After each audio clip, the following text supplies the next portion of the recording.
की शिक्षणाला वय नसतं, वयाची अट नसते, तुम्ही केव्हाही कधीही घेऊ शकता, ज्याला जशी संधी मिळेल तसं आपण शिक्षण घेऊ शकतो. बरोबर, मुद्दा आपला शिक्षणाचा आहे. आणि आतापर्यंत त्यांनी काही सांगितले अतिशय चंटपुरी आहेत, हुशारपुरी आहेत आणि त्यांना आपल्या बीड जिल्ह्यामध्ये आमच्या निर्धार सामाजिक सहकारी संस्थेच्या वतीने ते काम करत आहेत. त्यांना शिकायचं आहे, त्यांना जाणून घ्यायचं आहे ग्रामीण भागातले प्रश्न काय असतात, ग्रामीण भागातल्या प्रश्नाचं स्वरूप काय असतं, महिलांचे काय प्रश्न असतात, पुरुषांचे काय प्रश्न असतात, दलितांचे काय प्रश्न असतात, पाण्याचे काय प्रश्न असतात, असं ह्या येत्या एक महिनाभरात ते आपल्यासोबत काम करत आहेत. तर आपल्याकडे बीड जिल्ह्यामध्ये भारतामध्ये जेव्हा 100 बालविवाह होतात तेव्हा 71 बालविवाह हे महाराष्ट्रात होतात. 71 बालविवाह महाराष्ट्रात होतात.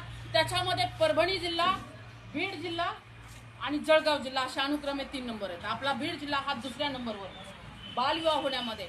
आता तुम्ही म्हणताल मॅडम तुम्ही आम्हाला आला तर सांगायला लागलात बालविवाह बालविवाह.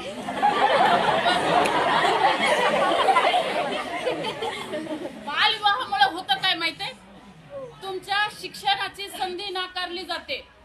शिक्षण घेऊ दिलं जाते का?